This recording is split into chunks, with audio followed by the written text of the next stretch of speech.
Hi, my name is Rebecca Blizzard, and this is the Module 12 case study for EDL 854 School Finance.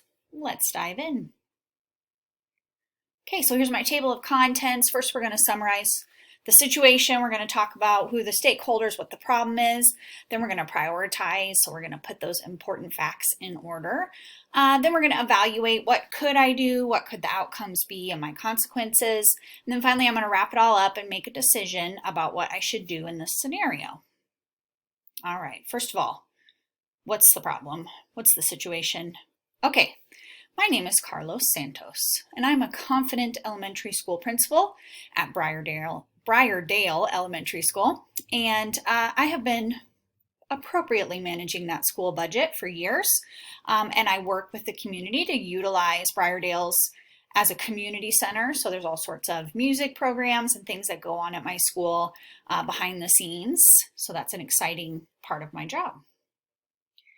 Who are the people involved in this scenario? I think their names are really strange and funny because I think they're supposed to indicate who they are. So there's Mr. Bailey. He is the newly appointed head of the Briardale Foundation. He is a parent and he also went to Harvard, but he's really excited to raise funds for our school. Then there's Mr. Morley, and he is a fraternity brother of Mr. Bailey at Harvard, and they were rivals at Harvard, so that's kind of interesting. But he's the head of another elementary school fundraising foundation, and he had the idea of the raffle for Briardale. And then lastly, we have probably our most important stakeholders here, the parents and the teachers. So most of the teachers have been at Briardale their entire career, and the parents are super supportive of the foundation, so they can work to get those extra courses. Where are we? We're at Briardale Elementary. I do not know what part of the country we're in. That is one of 6 elementary schools in a diverse district. Even though it has 600 students, it's considered medium size for the school district. In my district, personally, 600 students is a very large school, and we have 38 elementary schools. So when they said there were elementary schools in this scenario that had, I believe, 900 students, that's an enormous elementary school. I can't even imagine. So anyway, my school, as Principal Santos, serves kindergarten to 5th grade, and there are 2 middle schools in our district and 1 high school. Okay, what's the program? So at Briardale, we really look at the curriculum to be performance-based. So we're looking at those test scores. We're really thinking about basic skills. Instructional objectives are our top priority. But there's a lot of budgetary confusion, so maybe the policies at the district level aren't perfect. And we have a lot of inadequate funding, so we have to pay for our own art, music, and kind of other STEM resources. So that's kind of different. And then we have to use this special foundation called the Briardale Foundation to help us with those supplemental programs, and they have to do outside fundraising, which is where our problem arises. Okay, so here's the problem. At the suggestion of Mr. Morley, the Briardale Foundation held a cash raffle for a community fundraiser. The night of the raffle, someone tipped off the police, and Mr. Bailey, the head of our foundation, was booked and released by the police. The entire situation was front page news for the local paper. So not only did we do something that was probably the state law, against the state law, but it also was not good PR. So we are on the front page news looking not so great. Okay, so here's my one sentence to summarize the entire situation. The Briardale Foundation did not have the school oversight needed and held an illegal raffle that had a negative impact on the community. Okay, so now let's prioritize. What are our important facts and what are our most important things? So considerations, ethics, of course. The raffles are subject to state law, so it's actually, I believe, a form of gambling. So cash raffles must follow state ordinance and are subject to state tax. So clearly we did not consider state law. We did not consider taxes when doing this. And I have a feeling Mr. Morley knew that. So here are our facts. Mr. Morley felt that he could run the foundation better than Mr. Bailey.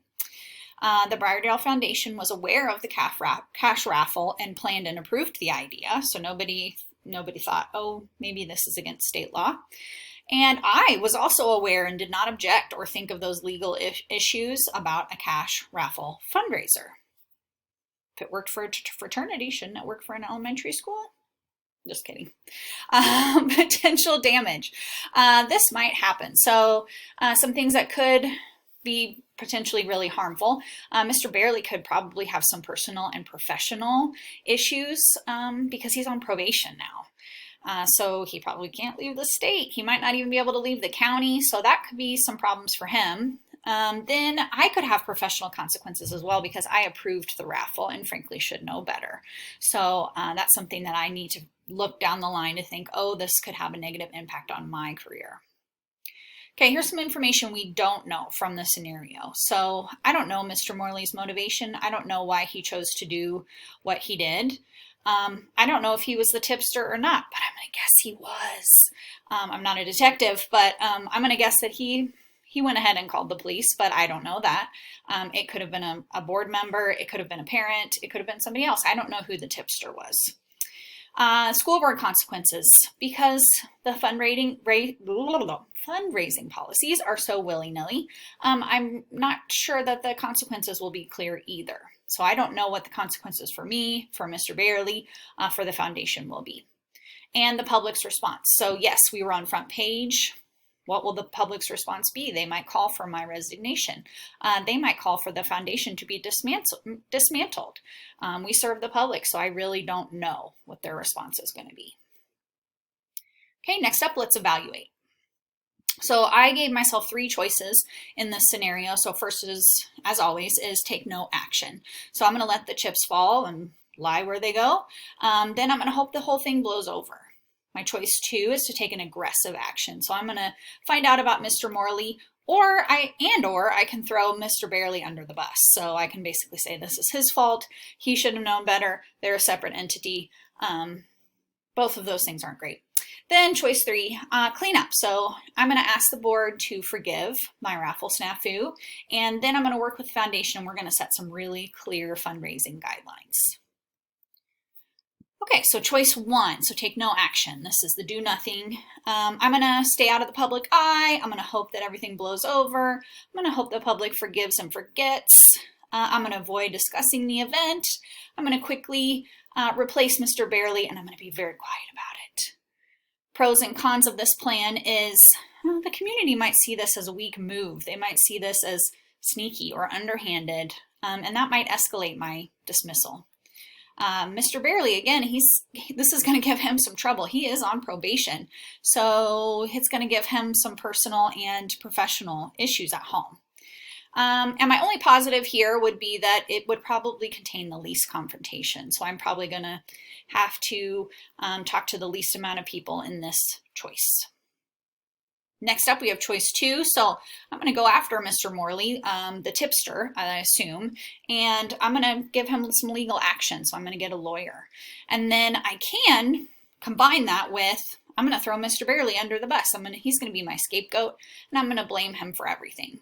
So negatives to this, cons are, this is the least ethical choice.